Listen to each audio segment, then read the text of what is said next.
আসসালামু আলাইকুম বন্ধুরা, আপনাদের সামনে আবারও একটি ছোট্ট ব্লগ নিয়ে হাজির হলাম।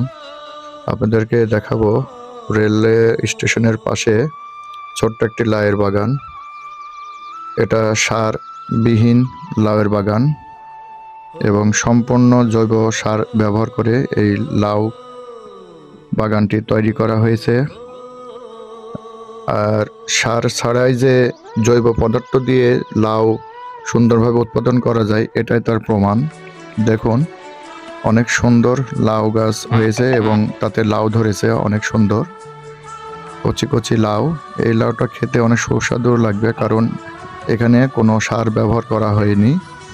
জৈব সার দিয়ে যে এত সুন্দর একটি সবজি বাগান তৈরি করা যায় এটাই তার প্রমাণ। তো বন্ধুরা, আপনাদের বাড়ির পাশে যদি ছোট্ট আঙিনা থাকে তাহলে জৈব সার ব্যবহার করে আপনিও এমন সুন্দর লাউয়ের বাগান তৈরি করতে পারেন এবং লাউ খেতে পারেন। ধন্যবাদ বন্ধুরা।